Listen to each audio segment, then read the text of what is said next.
Nós estamos mais uma reunião magna do Serviço de Cardiologia do Hospital São Lucas, o nosso 36º ano, reunião de número 1514. Então, hoje nós vamos contar mais uma vez com a presença de doutora Michele Loyola, que é médica do HU, né, da UFES e CEMIS, especialização em cardiologia pediátrica pelo Instituto Dante Pazanese, e fez pós-graduação em cardiografia e agora também, recentemente, defendeu também tese agora no nosso programa de pós-graduação em ciência da saúde da UFES. E ela vai falar de um tema bem interessante de quando suspeitar de uma cardiopatia congênita. Michele, a tela é toda sua. Obrigada. Obrigada mais uma vez pelo convite. Já estou compartilhando meus slides. Se tiver algum problema, vocês me falam. Sobre cardiopatia congênita, né? As pessoas falam muito cardiologia pediátrica. Eu sempre falo mais que eu sou cardiocongênita, porque eu acho que a minha paixão realmente é a anatomia do coração. Embora eu estou agora no momento no hospital universitário, dentro do ambulatório, a gente não visa o ambulatório só para cardiopatia congênita, a gente faz todo tipo de atendimento, da criança que está com colesterol aumentado, vai usar um antipsicótico, a criança que quer jogar bola, mas focando bem no que a gente quer, que é a cardiopatia congênita, que a primeira coisa é quando é que a gente vai suspeitar. Então, hoje no Brasil, por ano, nasce mais ou menos 30 mil crianças com cardiopatia congênita. Se a gente parar para pensar em 30 mil, é bastante, embora quando a gente transforme isso em porcentagem, fique um número bem pequeno, né? E, segundo o Ministério de Saúde, hoje, a cada 100 crianças nascidas vivas, né, uma criança vai ter cardiopatia congênita. Então, a incidência é bem importante, né? Criança está nascendo todos os dias, o tempo inteiro.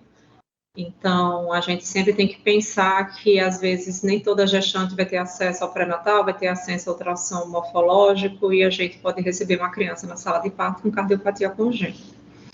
É a terceira maior causa de mortalidade neonatal no Brasil, e está entre as 10 causas de mortalidade em menores de 1 ano de idade, né? Então, a gente sempre visa o óbito na infância, o que faz com que essas crianças morram, principalmente no primeiro ano de vida.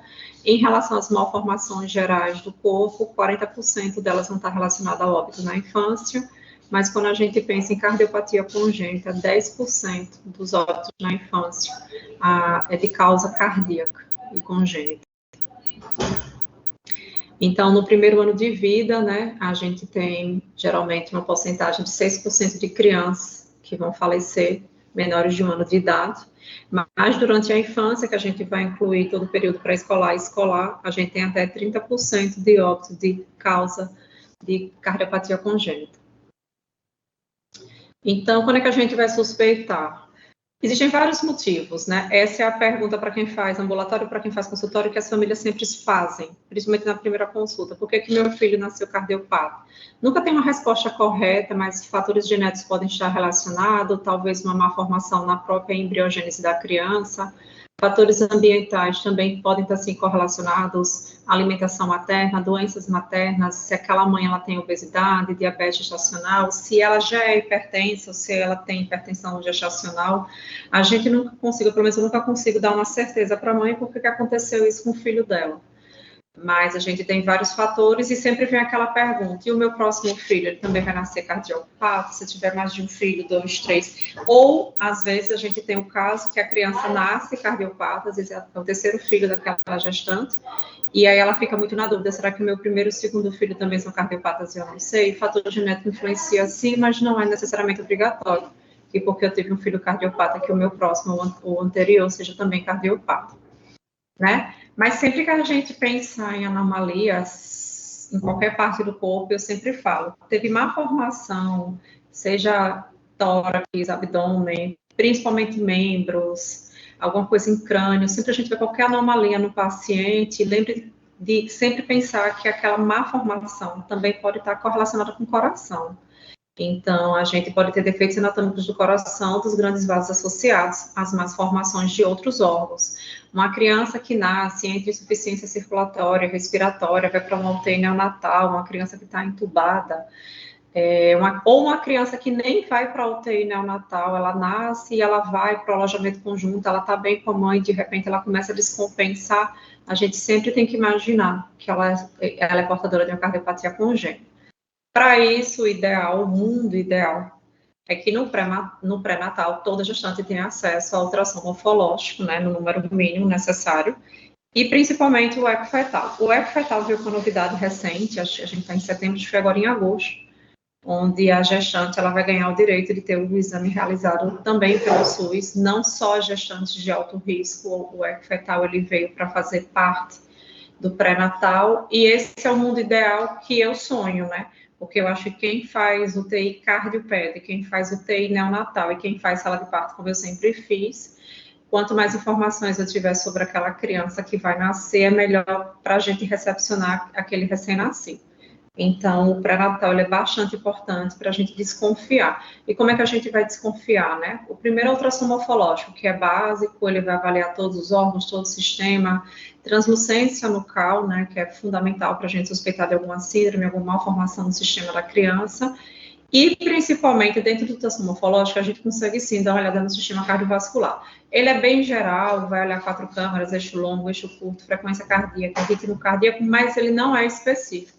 Então, muita gente ainda confunde isso. Como o ultrassom morfológico deu normal, a criança tem um coração, está batendo, 4 câmaras estão ok, ela não é cardiopata. Isso não é uma verdade. Hoje a gente tem o eco fetal, ele tem sim um período correto para ser realizado, a idade gestacional ideal é de 18 a 28 semanas, porque se for muito precoce, a gente não vai conseguir fazer todas as avaliações. E se for muito tardio, a criança já está mais posicionada, a gente já não consegue avaliar o coração como a gente deveria. Sempre a gente vai focar nos 3 vasos com traqueia, olhando para a aorta, veia cava superior e artéria pulmonar. O corte de 4 câmaras, ele sempre é realizado com a finalidade de avaliar as cavidades cardíacas e principalmente a junção atrioventricular, que define bastante as cardiopatias congênitas. A gente consegue fazer um eixo curto, eixo longo, olhar como é que está a posição de saída de pulmonar, de aorta, porque todas elas vão estar correlacionadas a cardiopatías congênitas que a gente vai conhecer em breve, né? Então, o eco fetal é um exame que, graças a estar ficando mais acessível, eu acho que a gente vai mudar muita coisa a partir do momento que mais gestantes vai começar a realizar, e o foco realmente é a imagem do coração, como a gente vê aqui, né, um ventrículo esquerdo, o átrio esquerdo, o ventrículo direito, o átrio direito, lembrando que no eco fetal, a gente sempre fazendo a posição de 4 câmaras, olhando a aorta, olhando os 3 vasos, traqueia, eixo de saída, a gente sempre vai buscar o diagnóstico precoce, né? Principalmente se for uma cardiopatia congênita grave, para que a gente possa fazer um planejamento para o parto dessa criança. Muitas crianças acabam nascendo em municípios, né, que não têm acesso ao exame, mas durante o período pré-natal é ideal que aquela gestante faça, porque se a gente estiver diante de uma cardiopatia congênita que precisa de cuidados imediatos, o interessante é que essa criança já nasça numa capital ou no centro de referência que a gente possa fazer alguma intervenção precoce que possa facilitar o transporte dessa criança. Porque transportar um recém-nascido, prematuro, extremo baixo peso e cardiopata ou com outras comorbidades não é tão simples. Você tem que ter uma equipe muito especializada, né? E aí vem outras questões. Muitas vezes a criança, ela nasce, ela até recebe uma alta hospitalar entre 36 e 48 horas de vida e tá tudo bem.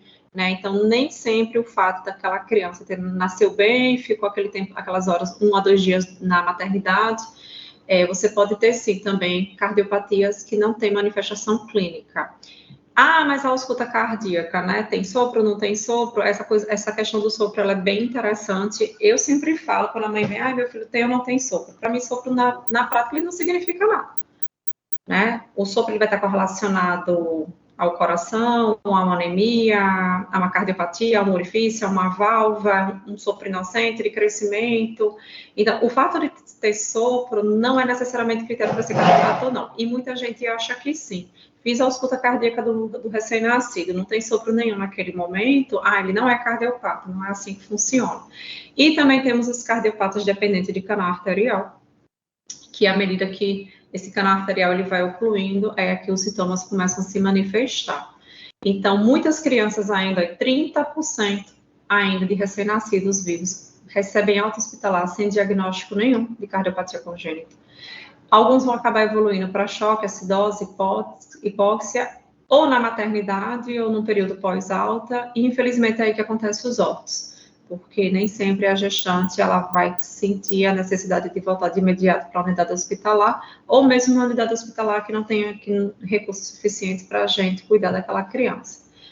Independente, a gente tem um critério de exame clínico, né? A gente também, sim, a gente busca pelo sopro cardíaco, mas a gente sempre vai prestar atenção em frequência respiratória, uma taquipneia, se tem uma arritmia cardíaca, se é uma criança que fica cianótica, mas cianose não é critério exclusivo para ser cardiopata ou não, mas o exame físico também naquele recém-nascido, ele é importante.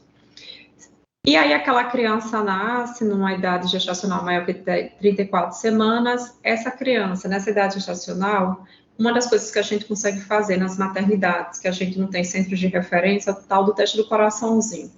O teste do coraçãozinho, ele veio como uma oximetria de pulso, então é algo que é acessível, é barato, é fácil de fazer, né? O ideal é que a criança tenha de 24 a 48 horas de vida, e a gente vai pegar o oxímetro e vai colocar no membro superior direito e um dos membros inferiores daquele recém-nascido. Se com o resultado a gente tiver uma saturação menor que 95, ou uma diferença maior que 3% entre as medidas dos membros que foram aferidos, a gente aguarda uma hora de relógio, refaz o teste e a gente vê o resultado. Nesse novo resultado, se essa saturação persistir menor que 95%, com a diferença maior ou igual a 3%, aí sim a gente tem que solicitar um eco dessa criança antes da alta hospitalar. Se de repente, com a repetição do exame, a saturação ficar acima de 95%, ou com a diferença menor que 3% entre os membros, aí não. Aí essa criança ela pode de alta fazer o segmento neonatal. E se de imediato o teste for feito, a criança saturar maior ou igual a 95%, e tem uma diferença menor que 3% entre as medidas dos membros, porque não é obrigatório que as medidas sejam iguais, essa criança também ela pode ir de alta hospitalar e tem um segmento neonatal. O que eu sempre falo do teste do coraçãozinho, embora ele seja de fácil acesso, é só oximetria de pulso, eu acho que a minha equipe que faz, ela tem que estar bem treinada para isso, né? Tanto a equipe médica, né? O pediatra que está na sala de parto, que está na enfermaria evoluindo a criança, ou de repente algum outro profissional da saúde que venha fazer o teste. Por quê? Ele não exclui cardiopatia. E eu percebo nos atendimentos que muita gente fala, mas o teste do coraçãozinho da criança foi normal e meu filho tem um problema no coração. Ele exclui cardiopatia cianótica, cardiopatia grave, coisas mínimas, orifícios mínimos, bem assim é o eco fetal, que é uma coisa que eu falo bastante, muita gente me procura para ter aconselhamento na gestação, e aí eu sempre coloco isso também. O fato do ecocardiograma fetal estar normal, não quer dizer que aquela criança não vai ser cardiopata. Às vezes, orifícios mínimos no coração a gente não consegue perceber, ou até quando uma criança nasce, o canal arterial persiste e fica aberto, que o canal arterial faz parte da evolução natural da via fetal. A criança pode precisar de um procedimento cirúrgico, mas não necessariamente porque ela era cardiopata antes, né? Então, o teste do coraçãozinho, ele tem 75% de sensibilidade, mas ele tem 99% de especificidade, né? Então, quando a gente pensa em cardiopatia congênita, a gente também quer tratamento, a gente quer conduta. Então, hoje, 80% das crianças cardiopatas, elas vão sim precisar de tratamento específico, entretanto, 20% dessas crianças vai ter uma resolução espontânea do problema que ela nasceu. Cirurgia cardíaca, isso é muito relativo, né? Muitas crianças vão operar no primeiro ano de vida, né? Então, boa parte das crianças cardiopatas, com cardiopatias complexas, 80% delas, pelo menos, vão precisar ser operadas, né? E ao longo do primeiro ano de vida ou da infância, a gente fica em torno de 50% das crianças cardiopatas que vão, em algum momento, passar por uma cirurgia cardíaca. O fato da criança ter uma cardiopatia não quer dizer que necessariamente ela vai para um centro cirúrgico, mas pelo menos 50% delas, em algum momento da infância, sim. Então, como auxílio para a gente, eu recebo muito paciente de primeira consulta, inclusive hoje, e na primeira consulta, para mim, antes de eu pensar em eco, tem que ter eletro e raio-x de tórax, né? Independente de idade, independente do porquê a mãe veio. Eu acho que se a mãe veio para uma consulta de referência, de especialidade, e a gente veio para definir o coração, e não é uma pediatria geral, eu tenho que ter o básico. O básico é o eletro e raio-x. E eu sempre falo isso porque, embora a gente use muito o eco hoje como rotina, ele é perfeito, maravilhoso, por mim fazer eco todo mundo, eu acho que eu tenho que começar muito no básico. Aí começam aqueles problemas. Semana passada, uma mãe, no atendimento aqui do ambulatório, ela falou que no município dela disseram que não se faz eco no bebê, em bebê. Não foi nem o eletro, foi o eco. Eu disse, a senhora tem certeza? Porque surge muito essa dúvida do eletro. Nossa, vai fazer eletro no bebezinho? Eu disse, nasceu, faz eletro. No mesmo dia, no primeiro dia de vida, nasceu, faz eletro.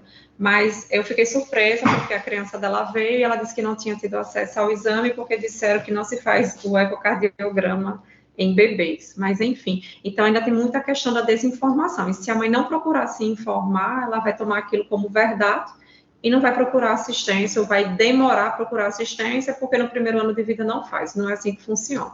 Quando a gente faz o eco, a gente vai fazer o eco de uma maneira geral, com todo mundo da equipe do eco faz, 2 câmeras, 4 câmeras, 5 câmeras. A gente vai buscar muito descrição de septo, então é um eco bem anatômico. A gente vai começar falando das conexões sistêmicas com o coração, então da veia cava superior, da veia cava inferior, como é que essas veias chegam no meu coração, aonde chegam no meu átrio direito. A gente vai falar muito das conexões, né, das válvulas tricúspide e pulmonar. Então, é um eco bem descritivo, é um eco bem anatômico. Falamos, sim, também das cavidades cardíacas, das funções ventriculares, mas é um eco que visa muito anatomia. Então, a descrição do septo, para a gente, já é uma coisa fundamental, lembrando lá dos cortes do eco fetal, quando a gente fala da junção átrio-ventricular, essa definição anatômica já define as cardiopatias. Então, é um eco bem descritivo de maneira anatômica. A gente fala que é um eco segmentar, a gente vai segmentando o coração de uma maneira hemodinâmica, como eu sempre brinco, né? Se coloque no lugar do sangue e vai entrando no coração, quais são os caminhos corretos que você deveria passar. Esse é o eco normal. Fora isso, tem que ter alguma coisa errada. Então, a gente faz todos os cortes e, a partir daí, a gente vai começando a encontrar os resultados. Então, resultados imediatos. E, além do eco, qualquer criança que tenha uma face diferenciada, principalmente membros, a gente sempre tem que pensar também que ela pode ser portadora de uma cardiopatia. Aí começam as dúvidas. O forame oval, eu acho que ele está bem divulgado, bem difundido. Hoje é uma queixa bem frequente, porque para quem recebe a notícia que meu filho tem um forame oval, para a mãe é um buraco no coração da criança. E aí a gente tem que mostrar para aquela mãe que todo mundo, dentro da barriga da mãe, no período gestacional, vai ter vias fetais de ligação da criança com a mãe, que não são necessariamente cardiopatias. Então, eu preciso de um orifício entre os átrios, mas eu tenho 2 membranas para que aquela gestante se comunique com seu filho. Eu preciso de um canal arterial, mas isso é normal pro nascimento. Entretanto, uma vez que a gente nasce, a gente vai ter o fechamento desse orifício com pressão, de maneira hemodinâmica, mas após o nascimento, o natural da vida é que ele feche. Bem assim é o canal arterial.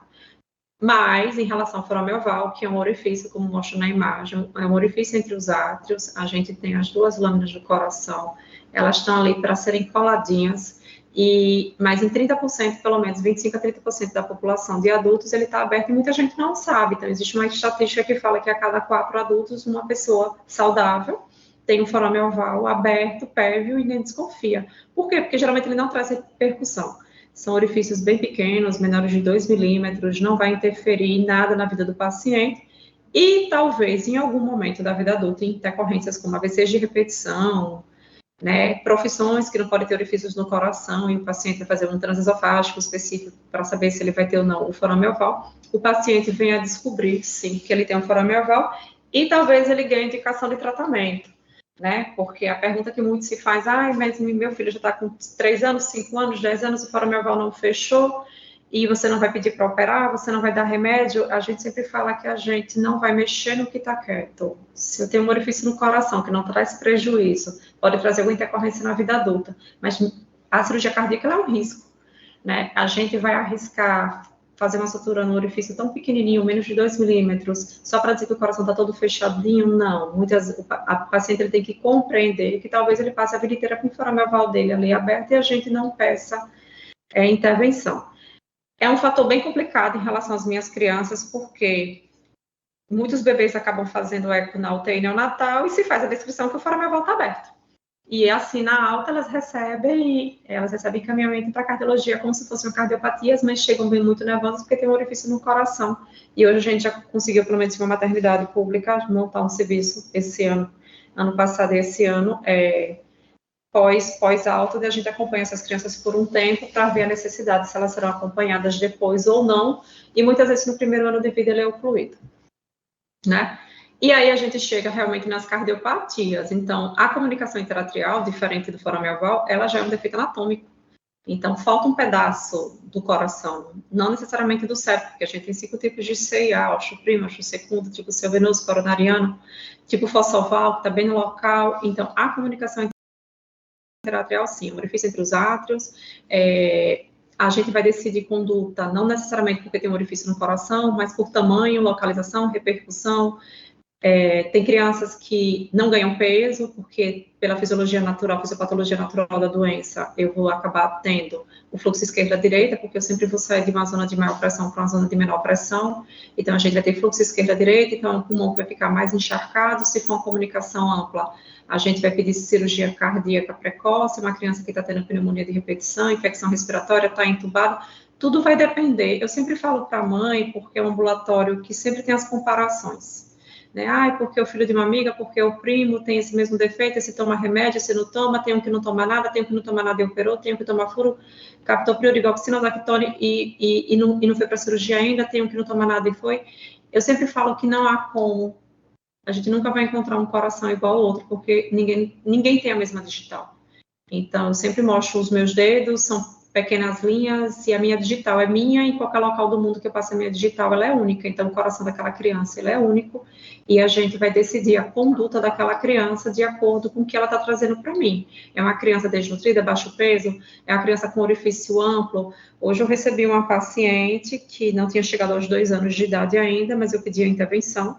Então, ela opera agora com 1 ano e meio, era uma comunicação interatrial, que aparentemente tinha 8 milímetros, mas no ato cirúrgico era uma comunicação interatrial de 15 por 10. Um orifício bem amplo, uma menina bem magrinha, baixo peso, então, muita repercussão no coração, mesmo com palivizumab, a gente, né, cuida dessas crianças que têm hiperfluxo pulmonar abaixo de 2 anos com palivizumab, que é a imunoglobulina que a gente faz de 0 a 2 anos com critérios para os cardiopatas, pneumopatas ou prematuros mais extremos.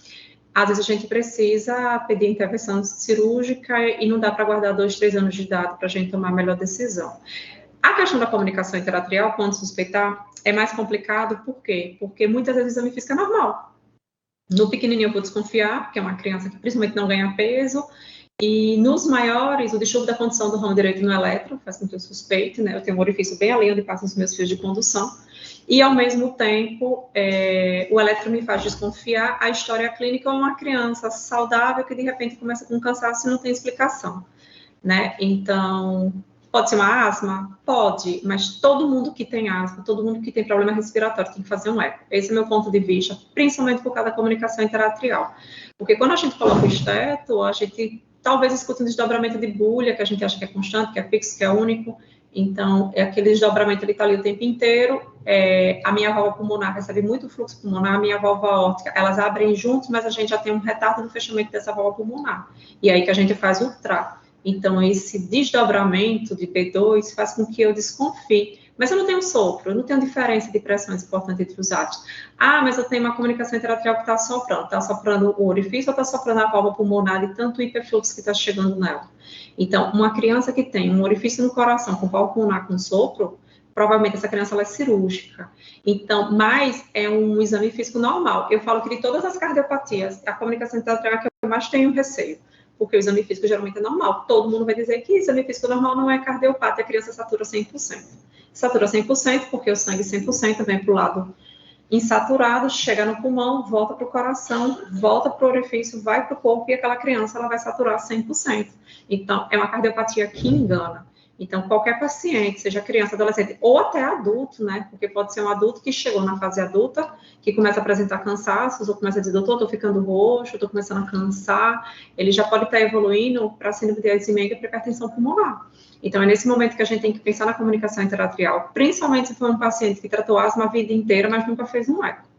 Então, a gente tem que lembrar desse orifício, o exame físico é aparentemente normal, então é a história clínica, paciente que usa várias bombinhas, não melhora, é asma diagnosticada, um pulmão bem molhado no raio-x. Raio-x ajuda bastante cardiopatia de hiperfluxo pulmonar. É aí que a criança vai para o pronto-socorro e faz raio-x, e é pneumonia e trata, daqui a pouco de novo. Às vezes são infecções virais, que o raio-x tem hiperfluxo pulmonar e está mascarando uma cardiopatia, e a gente acaba tratando como uma pneumonia e não é. Então, dessas cardiopatias de hiperfluxo, que é essas que a gente está vendo agora, a próxima seria a CIV. A CIV é a mais fácil, né? Porque eu brinco que até sem esteta você ouve o sopro, né? Quanto maior o soprão, menor o orifício. Então, é um sopro que assusta, é um sopro holosistólico, todo mundo fica nervoso, as mães mesmo conseguem, às vezes as crianças são bem magrinhas, então as mães, doutora, eu consigo ouvir o sopro, mas quanto maior, mais audível esse meu sopro, melhor o orifício provavelmente é muito pequenininho. Então, soprão, para mim, também não quer dizer nada. Eu posso ter um soprão que é ok, o orifício é pequenininho, vai fechar espontâneo, ou eu posso ter um soprão numa válvula e aí é uma criança que está ficando grave. Então, o soprão, como se fala, ele é muito relativo à anatomia. Onde, mas na primeira ausculta, eu acho que é no foco mitral, eu não consigo diferenciar foco na primeira ausculta, porque eu tenho vários pacientes hoje com coração do lado direito. Né, dextrocardia tem bastante agora no ambulatório, a gente tem ciclos inversos, parcial, total, então, baixo o coração está invertido, que o foco que eu acho que é pulmonar vira aórtico.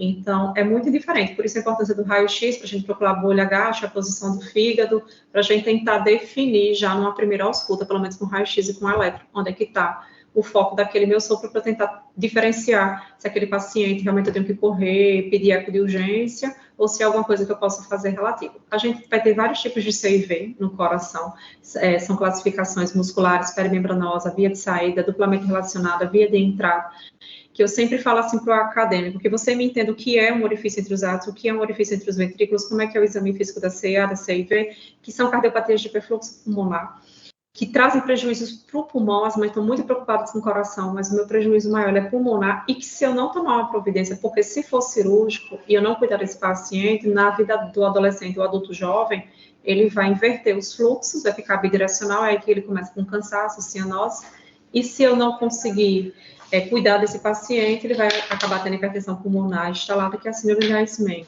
e aí eu já perdi o tempo cirúrgico desse paciente. O defeito do septo atrioventricular está muito relacionado à síndrome de Down, né? Na comunicação interatrial, outra maneira da gente pensar, ela está muito relacionada à síndrome de Roth-Oron, que é quando o paciente tem defeitos de membros. Então, qualquer paciente com defeitos de extremidades, pode ser braço, antebraço, dedo junto, poucos dedos, polidactilia, pés, você sempre peça um eco, porque ele pode ter um orifício no coração, que no caso seria a comunicação interatrial. A CIV vai estar relacionada a vários tipos de síndromes, porque ela vai estar relacionada, ela pode ser isolada ou estar relacionada a síndromes completas. O defeito do septo atrioventricular, ele geralmente está relacionado à síndrome de Down.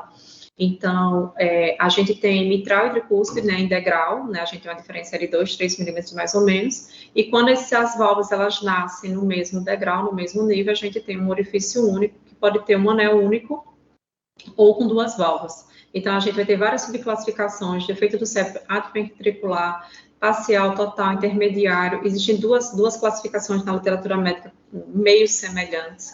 Então, não são classificações fáceis, mas na prática eu tenho um orifício único. Eu tenho a junção do átrio com o ventrículo, que se torna um coração só.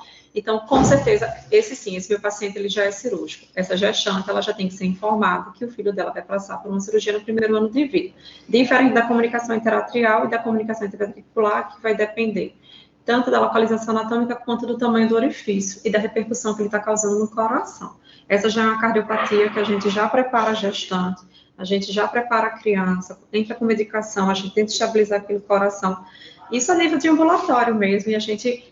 Por isso que o ambulatório é tão cheio, por isso que é um ambulatório que tem tantos encaixes, porque a gente fica controlando o manejo clínico, né? Peso, com as medicações que a gente introduz para levar essa criança no melhor tempo para a cirurgia cardíaca, muito relacionada à síndrome de Down, né? A CIV também, mas o defeito do septo, hoje a gente tem bastante crianças operadas desse defeito.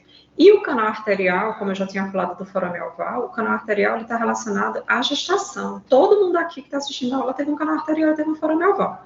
Só que o normal da vida é o canal arterial que liga a aorta ao tronco pulmonar, é fechar naturalmente. Quem não fecha, os prematuros, muito difícil para fechar esse canal.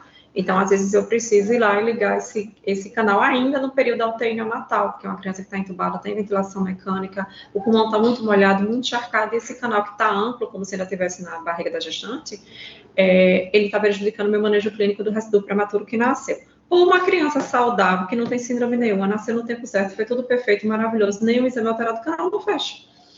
Né? E aí a gente sempre dá um tempo para esse canal, primeiro ano de vida. Hoje se discute muito se canais mínimos, silenciosos, se realmente eles devem ser ligados. Tem a questão de colocar, né, coils pela hemodinâmica. Muitas vezes a maioria que a gente faz é sutura direta no canal. O que eu sempre falo é que a gente não deve ter comunicação sistêmica venosa. Então, pulmão, lado esquerdo, lado direito, lado esquerdo, eles não devem se comunicar. Pulmão, coração. E o canal é a ligação direta da aorta para o pulmão. Então, imagine o fluxo que sai dessa aorta que tem a maior pressão para uma zona que não tem pressão nenhuma.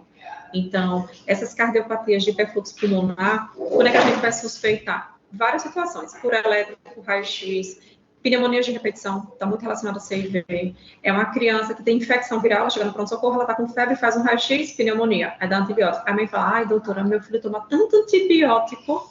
Aí eu fico pensando, ele tem pneumonia ou ele tem hiperfluxo pulmonar no raio-x por uma cardiopatia e ele estava com infecção viral que não tem nada a ver com pneumonia, mas quem olhou a imagem, até principalmente se for uma comunicação interatrial que a ausculta vai estar aparentemente normal, achou que era uma pneumonia e colocou um antibiótico. Então, infecções respiratórias de repetição, asmas que não se resolvem, a gente tem que suspeitar sim de cardiopatia congênita em qualquer idade. Eu tenho exemplos clássicos aqui no ambulatório de adolescente de 16, 17 anos, masculino e feminino. Eu lembro bem da menina que era uma asma que não resolvia, ela estava em torno de 16 anos, era uma CIA ampla, essa menina já está com 21, 22 anos, já está operada, está tudo ok. E o menino foi um relato de uma funcionária, o meu primo está com 16, 17 anos, ele está sempre cansando, ele fala que está se sentindo tão cansado. Eu disse, traga ele para escutar, era um canal arterial, né? Então, a gente tem sempre que pensar na cardiopatia congênita, independente da idade, ela não é exclusiva do bebezinho. Tem muito adulto jovem, adolescente, ou adultos mesmo, que estão aí com orifícios no coração sem saber, e as repercussões vêm depois. Saindo dessas cardiopatias que a gente vai suspeitar de hiperfluxo pulmonar, a gente entra nas cardiopatias congênitas mais críticas. São aquelas cardiopatias que dependem do canal. Por isso que dizem que é tão difícil. No mesmo momento que eu falo para o acadêmico, olha, canal arterial não pode ficar aberto. Agora eu vou falar o contrário, esquece tudo que eu falei, agora o canal não pode fechar. Então, se o meu bebê, ele nasce, ele tem uma cardiopatia complexa, por que dentro... Eu já trabalhei em maternidade vinculada a serviço de cardiologia no Sudeste, e a gente é muito chamado para decidir se vai intervir o parto da gestante ou não, porque a criança é cardiopata.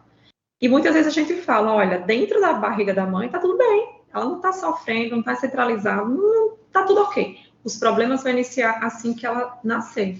Então, o fato de ser uma cardiopatia crítica, por isso que muitas vezes a gestação ela é até tranquila. Por quê? Porque o canal arterial está trabalhando para que fique tudo bem. A partir do momento que a criança nasce, ele começa a fechar, e a criança depende dele para alguma coisa, aí começam as repercussões. Então, a gente tem cardiopatias que o canal não pode fechar. A gente vai ver algumas delas, né? Uma cardiopatia que não é frequente, a gente teve um caso bem recente na maternidade, eu não sei se foi Santa Isabel, é a janela aortopulmonar. Imagine que o canal é um canal entre a aorta e tronco pulmonar, a gente tem um canal. A janela aortopulmonar é uma janela, é uma ligação direta, você não tem canal, é de parede com parede. Então, a gente também, nem sempre a gente vai ver aquele canal bonitinho, mas a gente vai ver uma região de hiperfluxo, principalmente no Doppler. A gente tem que desconfiar dessa janela também. Não é tão comum, mas ela também pode existir. Funciona como um canal, né? Mas também é um caso cirúrgico. Esse caso ele é totalmente cirúrgico, a gente tem que desvincular a aorta de pulmão. Então, a criança tem que operar. Drenagem anômala de veias pulmonares. Eu tenho um caso no ambulatório, a menina já está ficando adolescente. Ela é drenagem anômala de veia pulmonar total. As 4 veias pulmonares, 2 do pulmão direito e 2 do pulmão esquerdo, nasceram treinando em outra veia, né, nominada, não recordo onde era, e ela foi um caso de cirúrgico ao nascimento, né? É cirúrgico imediato, porque na circulação normal vai tudo para o pulmão e quando volta não vai para o lado esquerdo do coração, vai para qualquer outro lugar. As 4 veias, então é um bebê que vai descompensar rápido nas primeiras horas de vida. O grande problema é quando é uma drenagem parcial. Uma muito comum, a gente olhou, hoje eu ensinei para os alunos também, a gente não teve o caso hoje, mas surgiu uma situação que eu falei, da drenagem anômala de veia pulmonar é a síndrome de cimitarra. É aquele paciente que ele tem uma imagem no pulmão direito, parece a espada de Aladim de cabeça para baixo, é a cimitarra, por isso síndrome de cimitarra. Aí você olha para aquele raio-x e aí ele é bem de hiperfluxo naquela região, é uma veia pulmonar que está drenando na veia cava inferior. Então, essa imagem no raio-x, eu sei que é muito difícil, você está às vezes no atendimento até de emergência, você pega um raio-x, vê aquela imagem, você vai achar que é pneumonia, uma condensação, infiltração, e vai tratar como pneumonia. Mas é uma imagem que não vai sair dali, qualquer raio-x que o paciente faça, aquela imagem está ali. Então, a gente tem sempre que lembrar também que o raio-x ajuda a gente a raciocinar. Eu sempre peço para os pacientes, tem mais de um raio-x em casa? Traga. Ah, doutora, tem tanto tempo que eu fiz o raio-x, traga o raio-x, porque eu comparo as imagens, para ver se aquela imagem, ela sempre permaneceu, porque a imagem que sempre permanece não se resolve. Aquilo não é infecção aguda daquele momento, aquilo é crônico, então pode ser sim uma drenagem anômala de veia pulmonar, e essa, no caso, é síndrome de cimitarra, que também é cirúrgica, né? A gente tem que ir lá tirar essa veia pulmonar que está drenando errado e levar ela para o átrio esquerdo. Origem anômala da artéria coronária esquerda, né? Ela pode estar sendo do tronco pulmonar. Eu sempre falo que nas minhas dores torácicas que eu recebo no ambulatório, no consultório, a maioria é relacionada mais à pediatria geral. A criança tem sim, ela tem sintomas no tórax, mas não necessariamente culpado é o coração. Hoje eu tenho, acho que são 2 casos, uma menina chegou bem na pandemia, ela chegou na pandemia em um momento tranquilo, porque a gente conseguiu fazer ectomografia, cateterismo, porque era uma fase que praticamente as pessoas não buscavam consulta com os médicos, tinham muito receio de sair de casa. E a gente tem esse caso que a gente está acompanhando, ela foi com teste, ela já foi avaliada, a gente está em conduta expectante, mas ela é origem anômala de coronária direita, que está fazendo um trajeto diferencial. O Flávio que faz sempre as tomografias aqui do congênito, foi ele que fez esse caso também, ela também foi para o CAT, recente ela voltou a ter sintomas, ela foi fazer um teste de esforço e a gente vai para a rediscussão dessa criança, mas a origem anômala de coronária também sim pode acontecer nas crianças. Anomalia de Epstein, né? Hoje a gente tem aquela coisa, rede social, para quem segue, famoso, sai na mídia. Hoje a gente tem um ator da Rede Globo, ele também é bem católico, né? Então, às vezes a pessoa segue ele até por outro motivo, e ele tem uma filha que nasceu com anomalia de Epstein, passou acho que 4 cirurgias cardíacas no coração, e a anomalia de Epstein, que ela acaba sendo rara, ela acabou sendo bem divulgada em rede social, por reportagem e tudo, por essa questão da mídia, né? O que é isso? É quando a gente tem geralmente, né, mitral e tricúspide estão ali, uma diferença pequena de 2 milímetros, relação a degraus, e de repente a distância da tricúspide para a mitral está ali de 8 milímetros, uma distância gigante. Então, a gente tem um átrio direito gigantesco, a gente tem um ventrículo direito bem pequenininho, e aí é uma cirurgia que não é simples, não é fácil, o doutor Zé Pedro faz lá em São Paulo, ele está sempre em São Paulo, Canadá, se eu não me engano, e aí ele tem que trazer na cirurgia do cone essa tricúspide para o local. Eu acho que tem um caso também que o doutor Teles operou aqui, mas não é do meu ambulatório, é de um outro colega. É muito raro acontecer, mas a gente sempre tem que desconfiar, principalmente se o paciente estiver evoluindo com arritmias, né? Olha o tamanho desse átrio direito, imagine meus fios de conduções, como é que não está. Então, a elétrica também me ajuda a pensar. A atresia tricúspide já fala, atresia, o fundo cego, não tem passagem, o sangue chega ali na tricúspide, não tem para onde ir. E agora eu faço o quê? Se eu já tiver o diagnóstico desse paciente, né, ele já vai nascer no centro de referência, o forame oval é ótimo para mim, porque no forame oval eu consigo ali passar um catete e rasgar aquele septo, fazer, né, o procedimento de rasque. A gente rasga o forame oval, cria uma CIA, a gente mistura o sangue, joga para o lado esquerdo, mantém o canal aberto, no princípio, com prostaglandina, numa situação mais grave, coloco, né, no mundo ideal, eu estou no centro de referência, coloco um stent nesse canal para ele não fechar, e a gente vai fazer uma circulação direita misturada com a esquerda, passando também pelo canal, para levar sangue para esse pulmão até a gente chegar na cirurgia cardíaca. Os casos são cirúrgicos, né? Mas esse é um recém-nascido, que de preferência eu faço o diagnóstico antes dele nascer, mas se eu não fizer, é uma criança que vai descompensar rápido, assim, com horas de vida, assim que o canal começar a fechar, então ela é canal dependente. Né? Atresia pulmonar, não tenho passagem para o meu pulmão. E eu tenho septo, então eu não tenho CIV. Então, nesse caso, eu não tenho a CIV para poder me ajudar a misturar o sangue. É mais ou menos o mesmo raciocínio, né? A gente precisa jogar esse sangue do lado direito para o esquerdo até a gente chegar na cirurgia e a gente conseguir fazer uma comunicação do sistema com o pulmão. Muitas vezes a gente vai fazer, aí que entra os procedimentos cirúrgicos, né? A gente vai fazer bulelopitalse, quando a gente começa a fazer anastomoses com tubos, entre a veia cava superior e a parte pulmonar. Tem Belo-Horizonte, a gente tem o Glenn, tem Fontan, são vários estágios diferentes. Então, para essa gestante que já sabe que o filho vai nascer cardiopata, ou para quem vai receber a notícia ainda numa UTI neonatal, a gente vai explicar que essa criança vai passar por vários procedimentos cirúrgicos, muitas vezes o de Haskell, com a hemodinâmica, o primeiro de Belo-Horizonte, depois de alguns anos a gente vai para um Glenn, a gente vai para um Fontan. Então, é uma criança que vai operar o coração várias vezes, e muitas vezes a gente vai chegar lá no início da adolescência, muitas vezes até não sei qual vai ser a situação, são vários momentos de cardiopatias diferentes, que a gente chega até chegar no momento que a gente entra numa síndrome de enteropatia perdedora de proteínas, e a criança recebe até indicação de transplante cardíaco por vários motivos, né? E então são pacientes que não são condutas fáceis, são vários momentos, cada família tem um jeito de receber a notícia, de como vai lidar com aqueles anos de procedimento. E a mesma atresia pulmonar, que eu não tenho comunicação, eu também posso ter a mesma atresia com a CV, aí fica mais fácil, já misturo o sangue ali.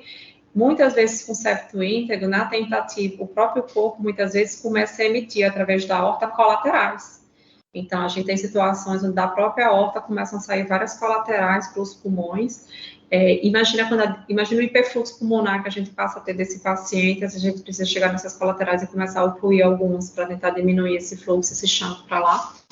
Então, aí a gente vai ter subclassificações, não dá... Na verdade, cada cardiopatia é uma aula, né? Porque a gente vai ter tipo A, tipo B, tipo C, e aí é a partir desses detalhes anatômicos que o cirurgião cardíaco vai se basear para decidir a melhor técnica para aquela criança.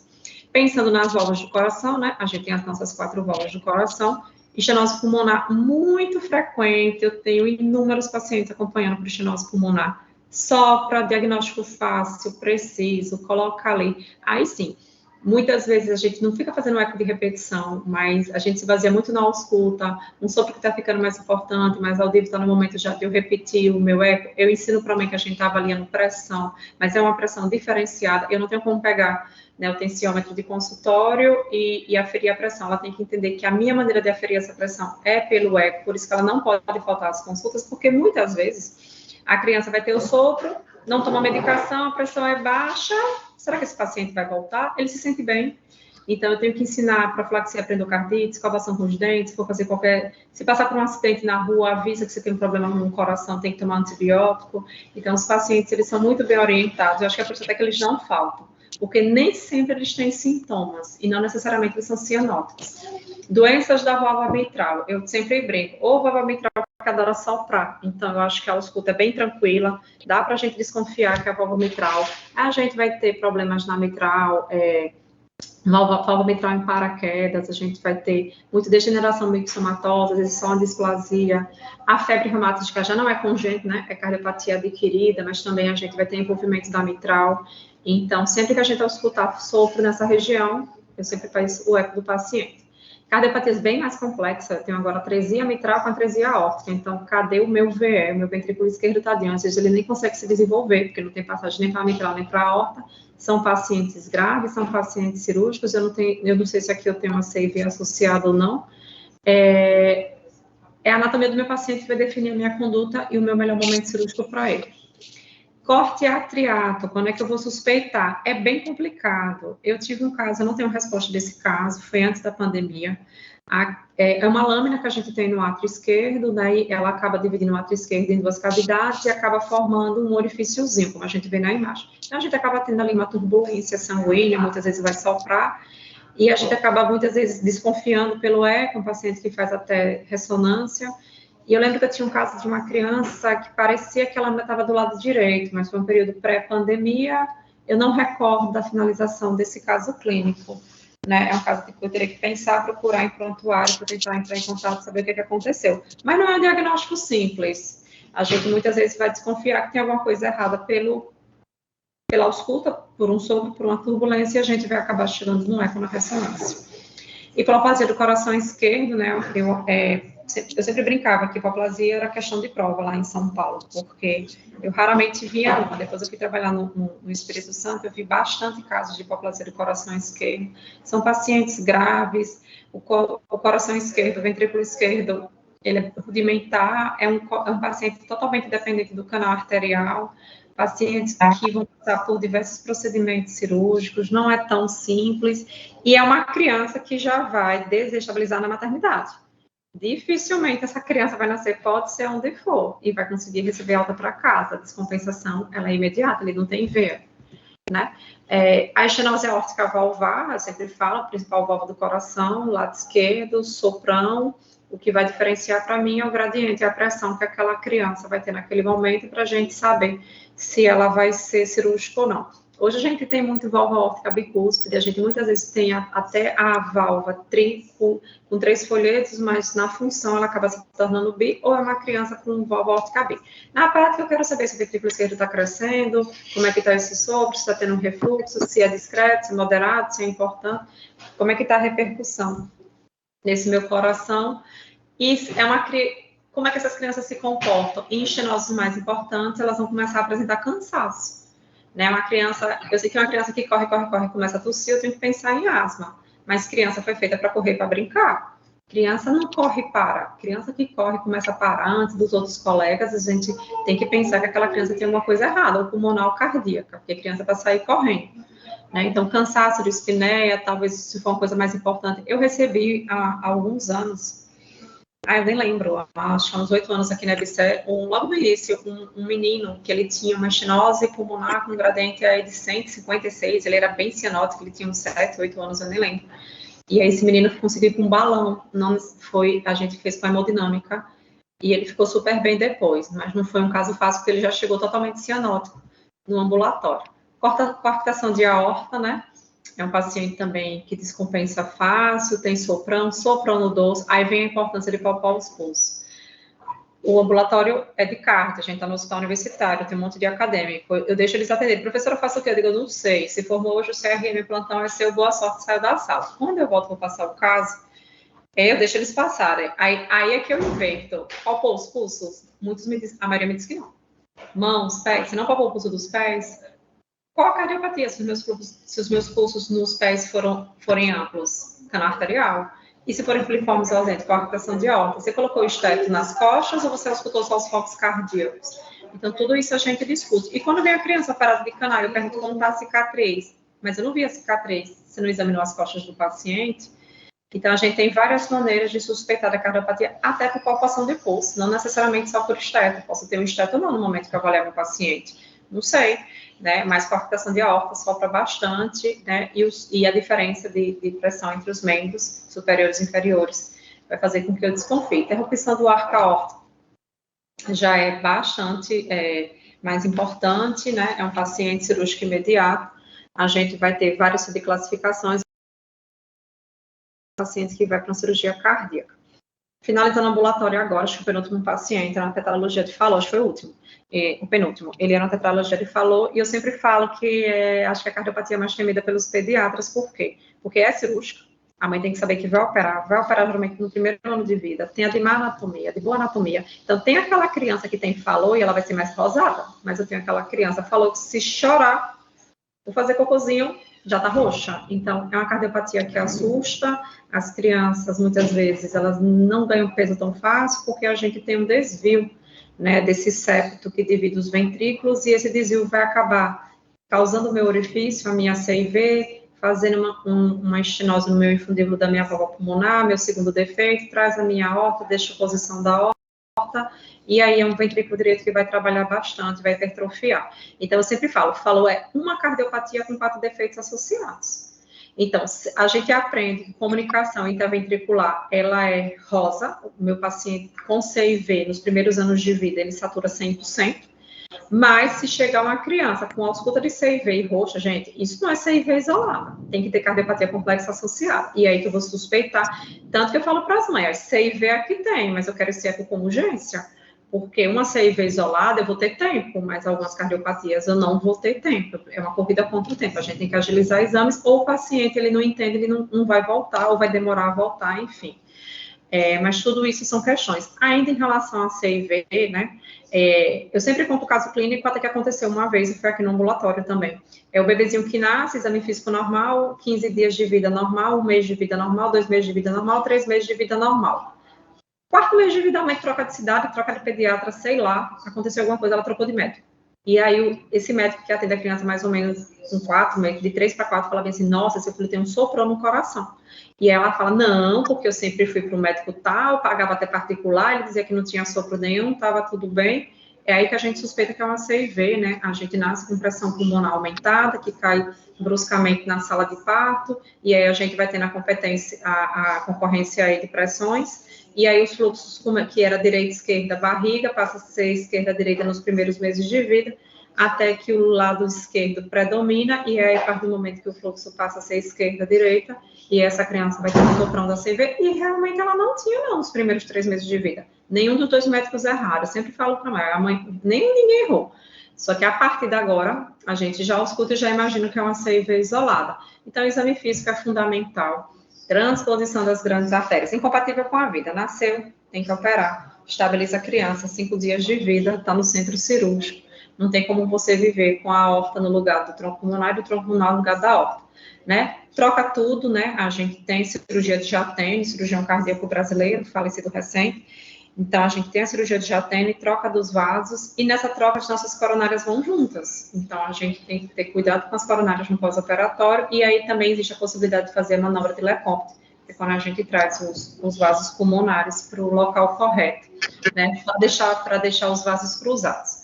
Cardiopatia complexa, né, transposição cirúrgica, a gestante já tem que saber. E quando a gente vai para a corrigida, essa corrigida, não, de repente a pessoa vai descobrir só na vida adulta. Né? O VE nasce no lugar do VD e o VD nasce no lugar do VE. A única verdade aqui dessa aula é, se é banda moderadora é VD, é tricúspide. Então, o outro é VE e é mitral. O resto vai depender do paciente, pode estar tudo trocado. O coração vai funcionar super bem, 10, 20, 30 anos, eu não sei. Em algum momento, o paciente vai ter algum tipo de sintoma, porque o VE não foi feito para trabalhar com volume e o VD não foi feito para trabalhar com pressão. Então, em algum momento, às vezes até na vida adulta, que o paciente vai apresentar algum tipo de sintoma, você tem que pensar que pode ser até uma transposição corrigida naturalmente, né? Porque funciona normal, mas não é o natural da vida. Dupla via de saída do ventrículo direito é quando a gente tem, né, os 2 vasos saindo mais do ventrículo direito, mais de 50% da nossa aorta saindo aí do nosso VD, pela nossa CIV, e aí esse paciente vai ser roxo. É fácil, né, porque ele tem um soprão, ele fica cianótico, porque a aorta está pegando fluxo insaturado, então é muito fácil da gente suspeitar. Ficou cianótico pequenininho, é cardiopatia complexa. Tronco arterial comum, né? A gente tem um caso bem recente no ambulatório. Quem está no ambulatório convivendo comigo nessa fase, nesses últimos meses, sabe do caso, porque foi uma bebezinha que eu atendi, era um sopro de uma CIV, a mãe bem nova, de menor inclusive, e ela falou bem assim para mim: a minha bebê fica roxa. Eu disse, não pode, né? Pelo seu exame é uma CIV isolada, sua bebezinha não pode ficar roxa. Ela disse, doutora, minha bebezinha fica roxa. Aí eu até brinquei, tá internado, eu internei mesmo. Eu interno alguns na primeira consulta, para fazer o eco. E aí a gente faz o eco aqui no hospital universitário, e é um tronco arterial comum. Ela é um tronco tipo 4, né? Já está em discussão, está com o doutor Teles, a família já foi avaliada, a criança já foi avaliada, já houve uma conversa com a família, e aí ele está vendo se há possibilidade de alguma técnica cirúrgica com essa criança, porque o tipo 1 é fácil, né? O tronco pulmonar está saindo diretamente da aorta, a gente vai lá, tira o tronco pulmonar, coloca no VD, a aorta, ok, fecha a CIV, caso encerrado. Tipo 2, 3, 4, a gente não tem tronco pulmonar, os ramos pulmonares saem diretos da aorta, né? Então, se eu tenho um tronco comum, meu paciente, além de ter hiperfluxo pulmonar, ele também vai ser cianótico, ele também não vai ganhar peso, não é um paciente simples, é manejo difícil, essa criança está usando várias drogas, por isso o ambulatório é tão cheio, porque são muitos bebês no ambulatório, usando furocaptopril, digoxina, daptone. Eu tenho que ter muita certeza que a mãe não está trocando as drogas, que a mãe não está fazendo errado. Eu, inclusive, compro seringa de 1 ml, a gente coloca fitas coloridas, a gente marca. Hoje eu tento fazer com que todo mundo tenha os medicamentos manipulados, porque imagine uma mãe manipulando 4 medicamentos, exceto a digoxina, que é líquido. Tudo é em comprimido na pediatria, então a mãe pegando vários comprimidos diferentes, diluindo, pegando a medida certa. É cansativo tomar antibiótico 10 dias, né? A pergunta que eu mais recebo dos adultos: estou tomando antibiótico 4 dias, posso beber? É final de semana. Você não consegue ficar 10 dias sem beber? Imagine você todos os dias medicar aquele bebê, vários horários diferentes, vários medicamentos diferentes. Então, não são consultas simples, não são consultas bem demoradas, complexas, e mesmo assim a gente atende bastante. Em relação aos tumores, pode ter sopro, não pode ter sopro, a gente vai desconfiar por algum momento, porque ele não pode estar atrapalhando as minhas válvulas, né, as minhas entradas e saídas do coração. A gente tem os benignos, a gente tem os malignos. Os benignos assustam, porque a criança vai para a ressonância, vê um monte de tumoração, mas a gente sempre fala para a mãe, vai desaparecer sozinho e fica aquela expectativa da família. Diabetes gestacional, eu tenho que pedir eco, eu posso ter uma hipertrofia de ventrículo esquerdo, que muitas vezes vai se resolver sozinha. História genética, miocardiopatia hipertrófica, que já são casos que a gente discutiu bastante no congresso, que a gente teve uma mesa só sobre isso, sobre a miocardiopatia hipertrófica, então não são diagnósticos simples, porque envolve às vezes até marca-passo, é genético, tem que rastrear todos os parentes de primeiro grau. Teve uma cardiopatia recente, a última que eu vou falar, porque eu encerro agora, né? É uma revisão, é tudo muito rápido, mas é só para a gente ter uma noção, mais ou menos, do que a gente faz no ambulatório em relação ao congênito. E a gente teve um caso bem recente, que é um dos mais raros aí do mundo, né, que é o defeito de Gervod, é uma menina que chega também com uma ausculta de CIV, mais uma menina com 5 anos, se eu não me engano, caquética, desnutrida.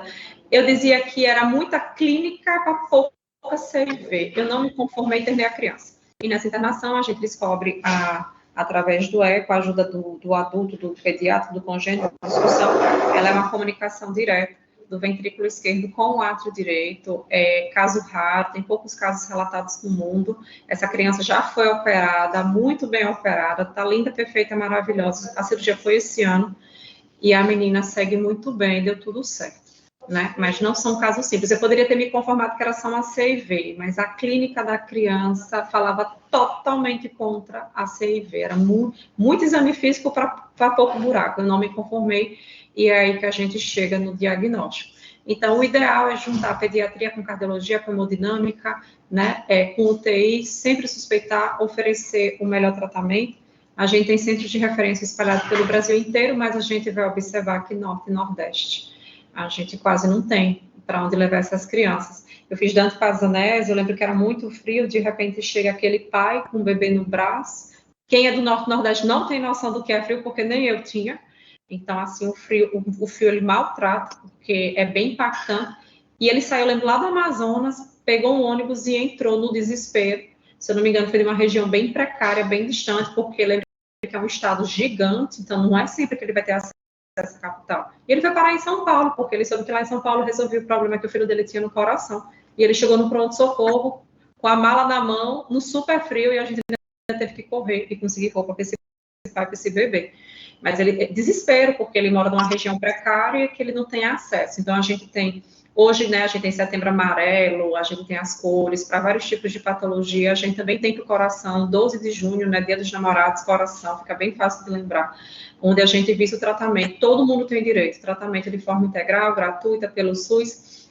O que a gente mais quer, diagnóstico e tratamento precoce. Que graças a, né, a gente tem uma colega da cardiopediatria, agora ela está fazendo o ambulatório Camila, que é Viviane, Camila está junto agora, a gente está fazendo um trabalho bem legal lá na maternidade já na Lourdes, a gente tem a equipe no Santa Isabel, que a gente já tinha, onde a gente acompanha já essas crianças que nascem e precisam seguir, porque também não adianta nascer, ver que tem uma cardiopatia, precise de alta, porque não vai ficar na maternidade, porque a maioria dos cardiopatas estão em casa. Todo mundo pergunta para mim, onde é que estão essas cardiopatas que vão operar? Em casa. E você não interna casos assim, como eu contei. Eu acho que a clínica é soberana e eu preciso rever as imagens. É a maneira mais rápida de eu conseguir o eco. Hoje, antes da aula, mandei 2 pedidos para a direção. Eu digo, essas 2 crianças, eu estou precisando da vaga. Vamos programar, nem que seja para o próximo mês. A gente está trabalhando meio que assim, mas nem sempre, muitos pagam o exame particular, muitos, mas não é todo mundo que... Nem eu vou encaminhar porque eu estou no SUS, mas e nem todo mundo tem como pagar. É só um eco, mas para muita gente é o dinheiro do mês, então não dá para a gente cobrar isso das famílias. A aula é isso, eu agradeço. Cada cardiopatia, né, na verdade, eu acho que ela é uma aula, mas é para a gente ter uma noção. Existem muitas outras maneiras ainda aí da gente suspeitar. Né? Hoje está muito comum, acho que está muito na mídia, né? O pessoal que vai para as academias passa mal, muita gente vindo porque vai fazer atividade física com medo de ter alguma coisa no coração. Mas muitas vezes eu sempre falo que cardiopatia congênita, que é o que eu gosto, nem sempre as minhas dores torácicas, a maioria não é coração, muita coisa respiratória, gástrica, asma, adenoide, aqui tem de tudo no ambulatório, mas eu sempre faço, como eu sou pediatra, para mim é bem tranquilo, é bem fácil, porque junto com a cardiologia eu faço a pediatria. Então, eu consigo levar a criança para a pediatria geral, fazer todo um check-up pediátrico daquele paciente, e ao mesmo tempo, né, eu tenho um caso bem recente agora, que tem colegas da carga adulta acompanhando, onde a criança foi para uma consulta de pediatria, check-up, sangue, fezes e urina, porque pandemia meu filho não fez. E ao escutar a criança, né, esse caso está sendo discutido, foi discutido, já está acompanhando com um colega que é da arritmia, a criança tinha uma frequência, a criança de 4 anos, filho único, frequência cardíaca no consultório de 32, assintomático. Aí, imagine que era uma consulta de pediatria, num consultório privado. E eu cheguei para a mãe e disse, o coração do seu filho não está batendo. A mulher começou a chorar, e eu fui mostrar para ela o oxímetro, a minha frequência, a frequência dela. Era só uma consulta de pediatria, mas assim que eu coloquei o esteto, tem alguma coisa errada nesse coração. Então, exame físico, para mim, em qualquer idade, ele é fundamental. E eu acho que né, Luiz Flávio está aí com todos os meus congênitos no hospital universitário, né? Muitas vezes eu mando até o caso para ele, Luiz Flávio estou mandando, chego lá, quero ressonância, faz para mim, ele me mostra as imagens, seja ressonância, seja tomografia, discuto bastante também com os ecos adultos, mas independente, não é um mundo fácil, porque eu não lido diretamente com o paciente, eu lido com a família, né? E toda vez que a gente lida com a mãe, com o pai, e muitas vezes eu não vou dar diagnósticos bons, e aí que eu peço para que venha mais de um familiar na consulta, porque eu nunca sei qual a reação que aquela mãe vai ter ao receber aquela notícia. Pode dizer que é um forame oval, elas entram em desespero. Né? Enquanto aquele forame oval não ocluir, elas ficam muito angustiadas. Então, assim, sempre suspeitar independente, e principalmente clínica. Acho que clínica soberana, e eu acho que é isso. Né? Para a gente finalizar aí bem no horário, no limite, né? Eu acho que tá. Por hoje tá ok. Bem, não, parabéns, Michele, pela apresentação bem abrangente. Me lembrei dos tempos aí que eu fazia EP de congênito, e graças a Deus apareceram os casos pediátricos, que realmente você vê como é complexo, né? Mas você chamou a atenção a dados muito importantes aí, do exame físico, a mostrar que o exame do ultrassom intrauterino ali não necessariamente afasta completamente doenças, o teste também do coraçãozinho também não afasta. Eu acho que você tocou em pontos aí muito importantes, que foi útil para todos nós. Sheila aqui quer fazer uma pergunta. Michele, você descompartilha sua tela. Fica mais tá. Eu não tirei, não. Foi? Peraí, é verdade. É porque como eu encerrei para mim, eu acho que saiu agora. Saiu. Então, saiu, né? Sheila aí quer fazer. Souza, eu também quero fazer. Sheila, Zé Augusto, Luiz Flávio. Então, Sheila, vai lá. Primeiro, assim, parabenizar. Foi uma revisão perfeita, Michele. Você está de parabéns, né? Então, assim, eu queria, na realidade, fazer uma pergunta que não é no tema específico da aula, mas remete ao problema de congênitas para nós que trabalhamos com adultos. E isso eu ia expor, eu ia fazer o pedido, eu estou adiantando aqui o spoiler, porque eu ia fazer esse pedido amanhã. Amanhã não, quinta-feira, no jantar do Semise. Eu ia fazer esse pedido que eu vou fazer aqui agora. Então, assim, eu acho que já chegou a hora, com o nível que nós temos dentro da nossa cardiopediatria, da gente ter um cenário específico para estudar congênitos corrigidos, ou não, congênitos adultos, porque é uma dificuldade desses segmentos. Eu tenho sentido isso na pele. Eles chegam na fase adulta, né? Eles querem continuar com o pediatra, eles se apegam ao pediatra, eles ficam inseguros. Quando a gente quer colocar para o cardio adulto, a gente tem dificuldade com o eco, muita dificuldade, nos corrigidos cirurgicamente. Aqueles mais simples, não, mas patologias mais complexas, como tetralogia de Fallot, atresia pulmonar, são mais difíceis de você ter.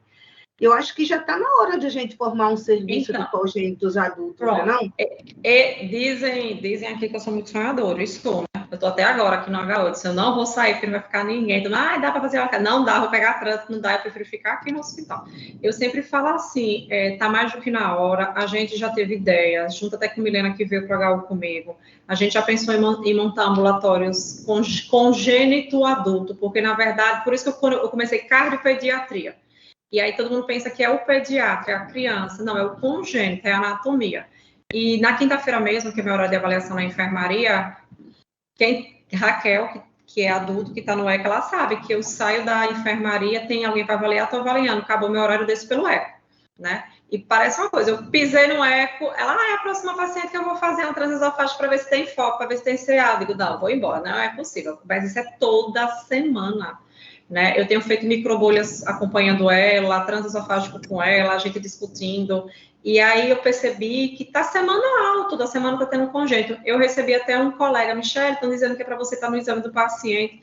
Eu acho que, eu sempre falo assim para a mãe, aqui no ambulatório até 13 anos não é mais pediatria, então 13 anos é para ir para o adulto. E aí a gente está tendo, né, a gente tem as nossas reuniões agora mensais da cardiopediatria com o Dr. Teles, né? Esse mês já foi presencial, a gente estava quarta noite do Hospital do Coração até final da noite.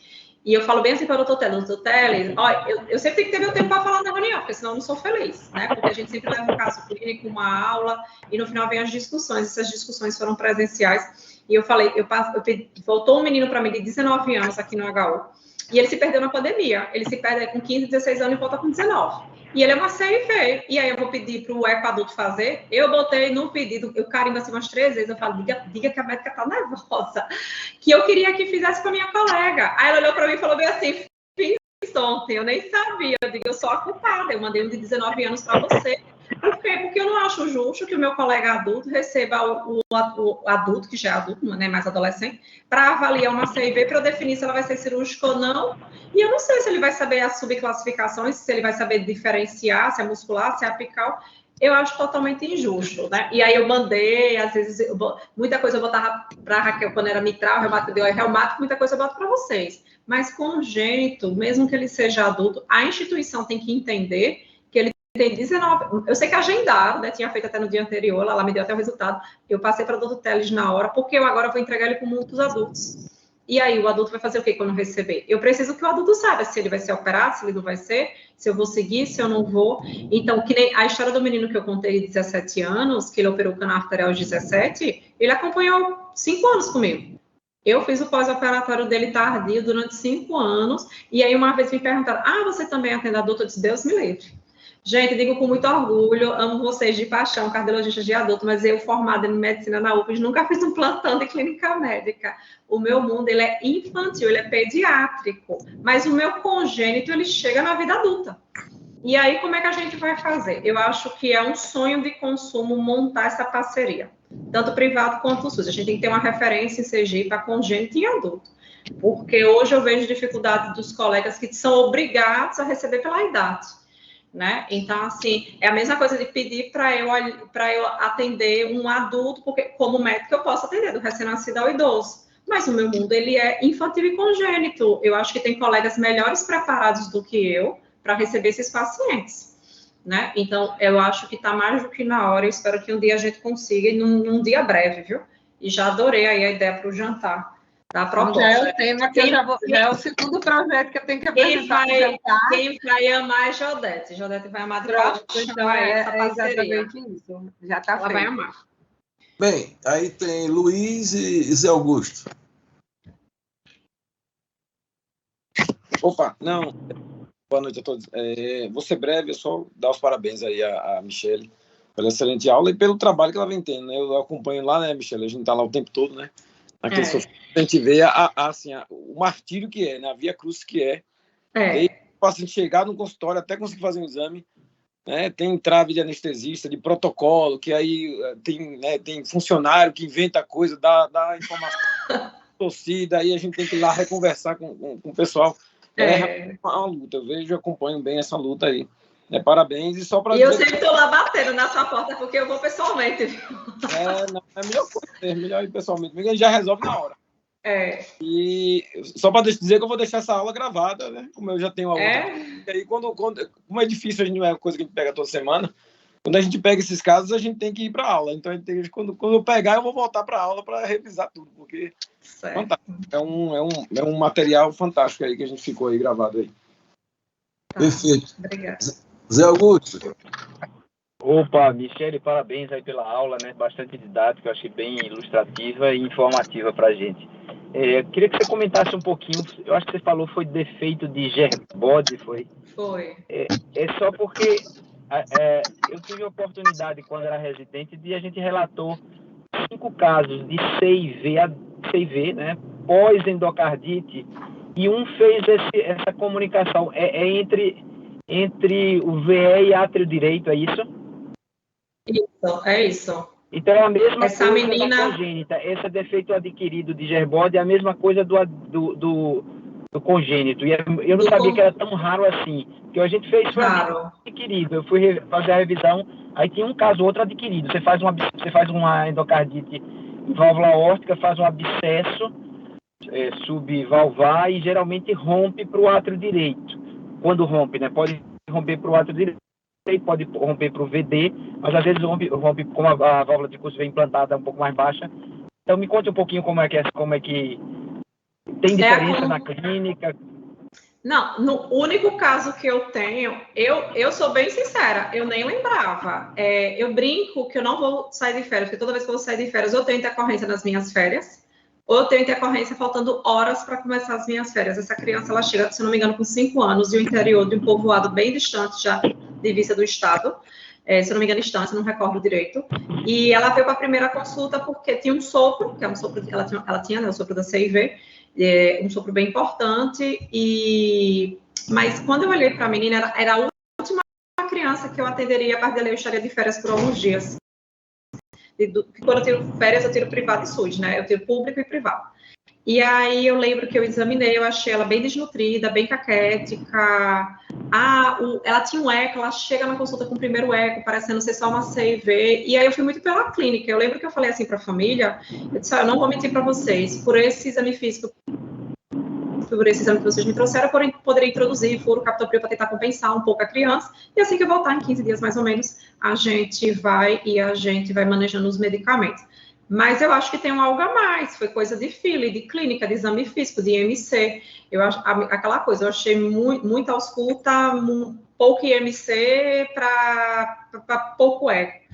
E aí que a gente interna a criança, aí eu liguei para minha colega, não sei se ela está na aula, Milena, eu falei assim, Milena, a gente está internando a criança. Aí eu lembro que eu fiz uma internação eletiva na outra semana, até combinei com o pai, aí eu entro de férias na sexta, ela interna numa terça, da segunda para terça. E aí eu lembro que eu falei bem assim para a Milena, me faz as imagens, para a gente levar essas imagens para a discussão. E aí eu lembro que quando eu voltei, ela falou bem assim, aquele seu eco, eu fiquei, ela chama a Raquel dos adultos, a gente, né, elas trabalham bastante juntas, tem Cláudia lá no eco também, tem Jean. E aí eu lembro que ela falou, eu chamei a Raquel, a gente ficou muito tempo lá discutindo as imagens, e aí, por que não? Michele falou que tem que ter algo a mais, tem que ter algo a mais, porque não foi um diagnóstico simples.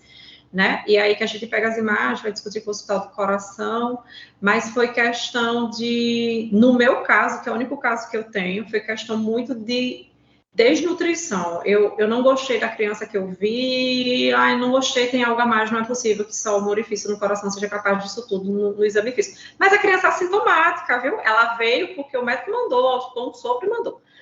Quando a gente estava vivendo esse caso, quem viveu esse caso comigo, a gente tem Dorival, né, que pensa em ser cardio, ele muito interessado. Eu lembro que ele falou bem assim para mim, que estava no céu do coração, e todo o hotel já estava até sabendo, né, que ele falou bem assim, Michelle está com um caso lá, e é raro, eu até tinha estudado um dia antes, foi uma coincidência. E aí eles foram pesquisar, porque o bom de estar na universidade é que o acadêmico ele também se interessa. Nem sempre sou eu que estou ali pesquisando, que estou fazendo pesquisa, que estou olhando estatística. O acadêmico que está com o paciente, ele gosta do caso, ele vai atrás, e a gente tem raríssimos casos relatados no mundo, né? Então, no meu caso, ele é totalmente congênito, ele é uma comunicação direta do VE com o átrio direito. Graças a Deus, foi um ano aí trabalhando com essa criança, e ela vai para a cirurgia cardíaca recente. A mãe mandou vários vídeos, e eles fazem assim, chegam em casa, fazem festa, fazem bolo, bota plaquinha, coloca nossos nomes, né? E tem todo um contato também pré e pós-cirúrgicos. A menina está super bem, o doutor Teles fez o procedimento cirúrgico. É o único caso que eu tenho, e eu não recordo esses anos todos, assim, de eu ter visto outro. Então, para mim, eu estou na estatística dos raros, aí, congênito. E ele é bem interessante, né? A nossa colega já levou ele até para um congresso de imagens, né? E ele foi apresentado oral, se eu não me engano. Né? Assim que ela mandou, ele foi aceito. O caso foi aceito de imediato. Porque não é todo dia que a gente tem esse caso. Ele já foi apresentado no Congresso. Beleza, parabéns. Ótimo. Muito bem, Michele. Eu queria, mais uma vez, agradecer, né, sua participação, parabenizar, que eu acho que foi aqui uma aula fantástica para todos nós, né? Todo mundo aqui adorou, estou vendo aqui muita mensagem aqui nos grupos, aqui parabenizando. Então, e, logicamente, sempre esteja assim à vontade para voltar, né? Você já eu acho que a segunda apresentação que você faz, sempre com muito profissionalismo, muito rica, como o Luiz Flávio falou. Eu acho que para quem trabalha com isso aí, meu amigo, é assistir essa aula no YouTube toda vez que for falar sobre o assunto, ou rever o assunto. Foi muito... Eu tenho uma frase lá, doutora Virginia Jonathan, ela fala bem assim: no congênito tudo pode acontecer, né? Então, nenhum caso é igual ao outro. E quando eu falei a história da digital, foi um caso bem difícil de uma família, né? Que eles não aceitavam o orifício no coração, porque cirurgia cardíaca, porque que aconteceu comigo, e a gente tenta ter todo tipo de conversa, até mais que, às vezes eu brinco que eu sou mais psicóloga do que médica, porque em alguns momentos não é mais exame físico, é acolher aquela família que está sofrendo. E aí ele sempre fica com o argumento: o filho, o amigo, o coração de um, de outro. E eu lembro que eu usei as digitais como um exemplo. Se a minha digital é minha, ela é única em qualquer local do mundo, como é que o coração daquela criança vai ser igual de uma outra pessoa? Não tem como. Então, dizem que o congênito é difícil por isso. Cada caso é único, e é isso que é bom. E a gente aqui no Seu Aniversário, a gente desenha. Inclusive, tem até alunos que se empolgam, a gente tem quadros no consultório, né? Então, a gente desenha o coração da maneira que cada um entende. Porque quando eles me perguntam, como é isso? Eu digo, desenha o coração. Desenha o defeito, se coloque dentro dele e veja o que é que você faria para chegar onde você quer chegar. E é assim que a gente aprende congênito. Acho que quem faz congênito tem que desenhar. E eu desenho para as famílias. E quando eu desenho, risco tudo, ela fala: doutora, posso levar o desenho? Eu digo, meu Deus, se eu soubesse, tinha desenhado até mais bonitinho. Mas eles pedem para levar os desenhos também, que a gente faz do jeito que eles imaginam que é o coração. Então, meu desenho ele é bem coração, quem está comigo sabe, né, para que a mãe entenda o que está acontecendo com o filho dela. Eu só tenho a agradecer, né? O grupo da cardiopediatria ele é bem legal, a gente é bem participante, bem unido, a gente tem o nosso grupo, a gente tem as nossas reuniões com o doutor Teles também, e é uma reunião multiprofissional que está entrando também do cirurgião ao cardioped, né, as equipes de enfermagem, do pessoal da perfusão, está entrando todo mundo nas reuniões, e está sendo bem prazeroso. Esse ano a gente está bem acadêmico, bem didático. Essa semana passada já foi até presencial. E aí sintam-se convidados também quando quiserem discutir alguma coisa com a gente. Perfeito. E falar em desenho, eu tive o privilégio, não sei se aqui mais alguém, de ter sido aluno no Dante, de Dr. Hortêncio de Medeiros Sobrinho, que era aquele radiologista espetacular, né, de congênito, que toda a aula dele era desenhando. Então, eu tenho um livro dele, que realmente, eu acho assim, é uma obra-prima de cardiopatia congênita. Então, Michele, obrigado mais uma vez. Sim? Sim? Não, só para convidar a Michele, né, lembrando até para a turma também, que a gente vai ter uma aula de Valéria. Não sei se Michele lembra. Exatamente, isso mesmo. Que ela é da minha... Ela foi minha R+, de imagem, e ela se dedicou a congênita. E ela vai estar aqui em novembro, eu não lembro bem a data, mas vai estar em novembro falando sobre tomografia e ressonância. Perfeito. Então vai ser legal para todo mundo. É uma pessoa bem disputada, né, Luiz? Aproveitamos ela no congresso, fizemos no congresso do DIC, fizemos um convite, ela aceitou e já está agendado aí em novembro. E, pessoal, eu queria só lembrar que da próxima semana nós não teremos a reunião magna e também o Clube do Artigo por conta do Congresso Brasileiro de Cardiologia, que nós estamos todos envolvidos com aulas, apresentações, etc. Então, já de praxe a gente faz isso, né? A semana do Congresso Sergipano é o Congresso Brasileiro de Cardiologia, ok? Então, até de hoje a 15, com fé em Deus, e mais uma reunião magna do nosso serviço de cardiologia. Boa noite a todos. Tchau.